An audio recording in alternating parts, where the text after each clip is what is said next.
보통은 중년 이후에는 나도 모르게 점점 약봉투가 늘어가는 것들을 체감하실 수 있을 겁니다. 근육량이 많아야지만 이 혈당을 잘 관리할 수 있는 창고의 크기가 커진다고 보시면 되는 거거든요. 그렇기 때문에 혈당을 조절하는데 아주 중요한 거고요. 그래서 식후에 4분 후도 실제로 가능하고요. 역시나 허리둘레가 가늘어집니다.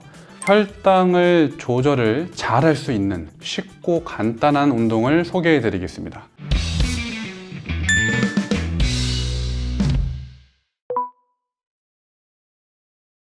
이 혈당은요, 공복 혈당과 식후 혈당이 차이 있는 분들이 꽤나 있을 텐데요. 특히나 운동을 통해서는 식후 혈당을 잡을 수 있습니다. 여기서 포인트는 당이기 때문에 탄수화물을 효과적으로 쓰는 운동을 하는 게 중요하거든요. 그러다 보면 사실 헬스장에 가서 무거운 기구들을 써야 된다 정도까지는 아실 건데요. 하지만 헬스장 가는 것 자체도 귀찮고 또 돈도 써야 되잖아요. 그래서 식후에 4분 후도 실제로 가능하고요. 보통은 10분 이내라도 나의 허벅지와 엉덩이, 코어 근육들을 쓰는 전신 운동을 해주시는 게 좋습니다. 이때 포인트는 약간의 심박수가 올라가는 게 좋은데요. 다른 사람하고 대화는 할 수 있지만 살짝 버거운 정도로 하시면 식후 혈당을 조절해서 이런 뱃살이 쌓인다거나 당을 조절하는 데 도움이 될 겁니다. 자, 이번에는요, 혈당을 조절을 잘 할 수 있는 쉽고 간단한 운동을 소개해 드리겠습니다. 역시나 딱 4분만 집에서 하시면 됩니다. 헬스장 필요 없고요. 돈 쓸 필요 없습니다. 바로 따라 하시면 돼요. 4가지 동작이에요. 자, 첫 번째 동작입니다. 손을 이렇게 하시고요. 오른다리가 올라오면서 몸통을 오른쪽으로 한번 살짝 돌리고 내려오면 이게 하나. 간단하죠? 왼다리 올라오면서 왼쪽으로 한번 돌리고 내려오면 이게 둘. 특히 이 운동 하실 때는 역시나 한발서기를 해야 돼서 균형을 잘 잡는 게 중요할 거고요. 몸통을 옆으로 최대한 돌려주는 게 포인트입니다. 몸에 있는 허벅지나 종아리, 코어 다 사용하기 때문에 혈당을 조절하는데 상당히 유익한 훈련이고요. 으짜 이렇게 천천히 한번 해보시면 됩니다. 으야 안 되는 쪽도 의도적으로 더 돌려보려고 한번 해보시겠어요? 그런 분들은 허리 통증이나 무릎 통증이 있을 확률이 정말 크니까 꼭 신경 쓰시기를 바라겠습니다. 돌아갈 때 숨 뱉어요. 후 이렇게요. 후 천천히 하시면 돼요. 후 하나 조심할 거는 너무 꽝 돌리게 되면 허리에 통증이 있을 수 있으니까요. 자연스럽게 할 수 있는 만큼만 하시는 게 중요하겠습니다. 또 하나는 외복사근이라고 하는 근육이랑 복행근이라고 하는 배에 붙어 있는 근육이 발달하니까 역시나 허리둘레가 가늘어집니다. 몸무게가 똑같아도 가늘어져요. 으짜, 흐이 이런 식으로 하시면 되겠네요. 자, 두 번째 동작입니다. 간단해요. 손 이렇게 하시고요. 이번에는 오른다리 올라오면서 왼손이 오른다리 허벅지 옆으로 가면서 몸통 돌리세요. 내려오면 하나. 간단하죠? 다시 왼다리 올라오면서 오른손이 왼쪽 무릎 옆에. 이게 둘. 이렇게 반복을 하시면 됩니다. 지금 보시면 첫 번째 동작도 그랬던 것처럼 다리를 들고 몸통을 회전하는 운동들을 계속하고 있네요. 이런 운동을 하게 되면 좋은 건요. 몸무게는 똑같은데 몸통이 붙어있는 코어 근육이 발달하니까 허리가 가늘어진다는 거예요. 그리고 허리와 무릎 통증을 예방해 줄 수 있으니까 효과적인 운동이고요. 자, 숨은 이때 후 뱉으시면 됩니다. 으야 이렇게요. 몸이 좀 뻣뻣하신 분들은 이렇게 조금만 가셔도 괜찮아요. 이렇게 으짜 하이 으짜. 운동을 너무 거창하게 생각하지 마시고요. 춤추는 것처럼 율동하듯이 하시면 되겠습니다. 허이 예, 좋아요. 으야 하면서 점점 몸에서 열이 나고 뜨거워진다면 잘하고 계신 거예요. 으야 허이 으야 으짜 예, 좋아요. 거의 다 왔어요. 허이 이렇게 으짜 두 개 더 허이 으야 허이 자 이렇게 하시면 되겠네요. 자, 세 번째 동작입니다. 자, 오른손이 올라가면서 오른다리 한번 들고요. 오른다리 내려오고 오른손 내려왔고요. 왼손 올라가고 왼다리 올려요. 아유 간단하다. 여기 하나. 반대 또. 어이. 이런 식으로 반복을 한번 해보시겠어요? 그럼 어떻게 될까요? 흐이. 흐이. 이렇게 하시면 되고요. 이 운동을 하게 되면 계단이나 언덕을 올라갈 때 다리가 가벼워지고요. 고관절 앞에 있는 허벅지를 당겨주는 근육들이 발달하니까 활동하실 때 훨씬 편합니다. 손주들하고 놀아주다 보면 계속 바닥에 앉았다가 올라가기도 하고 소파에 앉았다가 또 일어나고 그러잖아요. 그럴 때 나의 다리를 편안하게 도와주는 동작입니다. 또 팔을 뒤로 젖히기 때문에 오십견을 예방하거나 개선할 때도 도움을 받을 수 있습니다. 으짜. 어이.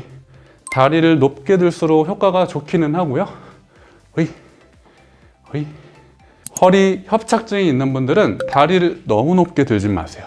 그러면 척추에 공간이 좁아져서 좀 불편할 수 있거든요. 그런 분들 이렇게 조금씩만 이런 식으로 하시면 되겠죠. 나는 아프니까 운동을 못해 이게 아니고요. 못하니까 조금이라도 움직여보자 라고 바꾸셔야 됩니다. 으짜. 조금 어색하더라도 완벽하지 않더라도 꾸준히 하는 거 그게 가장 중요해요. 이런 식으로 야 숨은 자유롭게 뱉고 마시면 되는 겁니다. 이런 식으로 하면 지금 유산소 운동과 근력 운동 묶어서 한 번에 하기 때문에 걷기 운동보다 최소 3배 이상 효과가 있다고 보셔도 되겠습니다. 네 번째 동작입니다. 자, 팔을 이렇게 하시고요. 오른다리로 몸무게를 실어주면서 팔꿈치를 뒤로 보내면서 왼다리 한번 뒤로 올리면 이게 하나. 팔도 폈네요. 다시 팔꿈치를 뒤로 보내면서 왼쪽으로 몸무게 싣고 오른다리 엉덩이 쪽으로 갔다가 팔 피면서 오른다리 내려오기. 한번 해볼까요? 이렇게. 허이. 허이. 이거 하면 뭐가 좋을까요? 구분등, 거북목 펴지고요. 거북목이랑 구분등이 펴진다는 건 허리에서 받는 데미지가 줄어든다는 겁니다. 그렇기 때문에 아주 중요할 거고요. 또 하나는 후면 삼각근이라고 하는 어깨 뒤에 있는 근육이 발달하기 때문에 어깨 통증을 예방하거나 우리가 골프를 하던 설거지를 하던 집안일 하실 때도요. 어깨가 안 다치게 도와주는 정말 중요한 근육입니다. 그리고 다리를 뒤로 당기니까 햄스트링이라고 하는 근육이 발달해서 여러분들이 신호등이 갑자기 빨간불이 바뀔 것 같으면 막 뛰기도 하잖아요. 그럴 때 더 빠르고 안전하게 할 수 있으니까 평소에 해놓으시면 다리 위에 쥐나는 것도 막을 수 있습니다. 으야. 숨은 뒤로 갈 때 한번 뱉어볼까요? 팔꿈치가 뒤로 갈 때 후. 다 왔습니다. 으야. 이런 식으로 으이.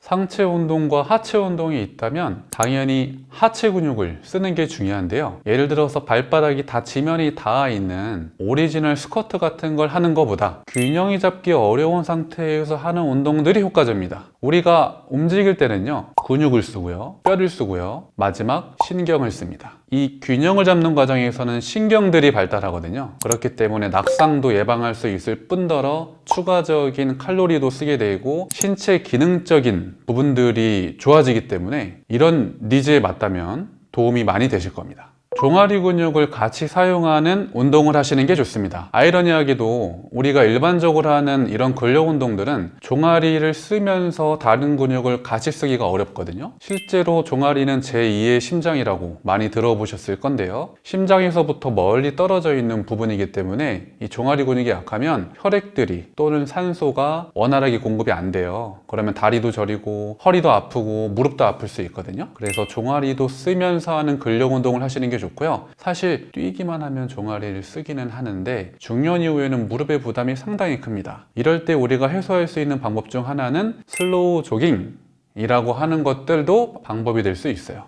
슬로우 조깅이 뭐예요? 라고 생각하실 수 있는데요. 예를 들어서 러닝머신에서 한 4km에서 5km 속도로 우리가 보통 걷거든요. 그 정도 속도로 뛰는 겁니다. 이때 발 앞꿈치가 먼저 닿게 해서 콩콩콩콩 하는 느낌으로 제자리 뛰기 하듯이 천천히 뛰는 거예요. 뒤꿈치가 먼저 닿으면 오히려 무릎에 부담이 크기 때문에, 물론 이것도 뭐 러닝에서 유명하신 황영조 님이나 뭐 이봉준님 말씀은 다 다릅니다. 하지만 그냥 제가 지도했던 결과나 그냥 표본을 고려했을 때는 뒤꿈치부터 다면 무릎의 부담이 크기 때문에 저는 이렇게 앞꿈치 먼저 다라고 하고요. 실제로 슬로우 조깅의 창시자인 일본에 있는 분이신데 그분도 역시나 발 앞에부터 닿는 걸 추천을 하고 있더라고요. 또 저도 그 부분에 공감을 해서 그렇게 지도를 하고 있습니다. 근데 러닝머신에서 하는 거는 리스크가 커요. 그 밖에서 뛸 때는 앞으로 나아가는 형태인데 러닝머신은 제자리에서 뛰는 형태라서 오히려 관절의 부담이 더 큽니다. 그래서 아예 하지 말라는 건 아닌데 혹시나 러닝머신 하다가 무릎이 좀 불편하신 분들은 차라리 밖에서 하시는 게 더 안전합니다. 근육량이 많아야지만 이 혈당을 잘 관리할 수 있는 창고의 크기가 커진다고 보시면 되는 거거든요. 그럼 답은 이미 나왔죠. 유산소 운동만으로는 근육을 크게 키운다거나 근육 빠지는 거를 불가하기 때문에 근력 운동의 비중이 8, 유산소가 2 정도 된다고 보시면 되겠습니다. 실제로 탄수화물을 많이 쓰는 운동들의 특징 등은 짧은 시간 내에 숨이 많이 차는 훈련들이거든요. 그런 형태의 훈련들을 하시는 게 효율적입니다. 실제로 제가 트레이너 초보일 때 회원님이 저혈당이 있는지도 모르고 운동을 격렬하게 시켰다가 5분 만에 3번 연속으로 기절하신 회원님이 있습니다. 제가 그때 하나 깨달은 것들이 있습니다. 이 저혈당이 있는 분들은 실제로 운동하기 직전에 약간의 탄수화물을 살짝 드신다거나, 예를 들면 이온 음료 같은 것도 있겠죠. 물론 이온 음료를 먹으면 당이 있으니까 살이 찐다고 생각하시는 분들이 많은데요, 아닙니다. 오히려 저혈당이신 분들은 그런 음료를 살짝 섭취해서라도 나의 컨디션을 올리고 뇌에다가 에너지를 공급해주고 그 다음에 운동을 꾸준히 이어나가는 게 비용 대비 편익이 더 크다고 이해하시면 되겠습니다. 엉덩이 근육은 사실 근육의 크기만 놓고 보면 작은데요, 결국에는 허벅지 근육을 내 마음대로 안 아프고 쓸 수 있게 도와주는 게 엉덩이 근육이에요. 그렇기 때문에 엉덩이 근육은 혈당을 조절하는데 아주 중요한 거고요. 실제로 의사분들도 혈당 조절하기 위해서는 허벅지 근육이나 종아리 근육 많이 쓰라고 말씀하실 건데요, 엉덩이가 약하면 이런 근육을 쓰기가 어려워집니다. 그렇기 때문에 본질을 놓치지 않는 게 엉덩이 근육 강화니까요, 신경 쓰셔서 하시면 혈당을 조절할 때 마음껏 운동을 하실 수 있게 될 겁니다. 결론부터 말씀드리게 되면 일주일에 총 내가 운동을 얼마나 했는지 합친 시간이 제일 중요할 것 같아요. 뭐 이론적으로야 짧게 여러 번 하세요, 아니면 1시간씩 일주일에 3번 하세요, 그럴 수도 있는데, 그거보다는 나의 심리 상태나 감정에 따라서 예를 들면 이번 주는 4분씩 주 3회 운동을 할 거야. 그럼 총 12분이죠. 그럼 다음 주에는 나 이번 주 운동 아예 하기 싫은데 그냥 나 쭉 쉬다가 금요일 날에 12분을 한 번에 할 거야. 이렇게 해서라도 절대적인 시간의 양을 늘리는 게 가장 좋고요. 확실한 건 지속 가능성이 중요하기 때문에 너무 한 번에 텀을 길게 하는 것보다는 4분이라도 해서 꾸준히 이어가는 형식으로 하는 게 좋고요. 또는 한 달에 한 번 주기로 바꾸는 개념이 좀 필요해요. 예를 들면 한 달 정도는 1시간씩 운동을 해서 일주일에 한 번만 이어가는 방법이 있을 거고요. 또 그 다음 달에는 4분씩만 해서 주 3회씩 하는 것도 있을 거고요. 주기화 훈련이라고 하거든요. 이런 식으로 하는 이유는 뇌를 속이는 겁니다. 두뇌가 짜증나고 하기 싫어지고 귀찮아질 때 다른 방법으로 적용을 해서 할 수밖에 없는 환경으로 계속 유도를 한다라고 이해하시면 좋을 것 같습니다. 물론 운동 동작을 바꿔주는 것도 좋은데 이것도 사실 혼자 하기에는 한계가 있기 때문에 가장 쉽게 할 수 있는 게 지금처럼 운동하는 빈도수나 시간대를 변경하는 거, 이것도 하나 좋은 방법이 될 수 있습니다.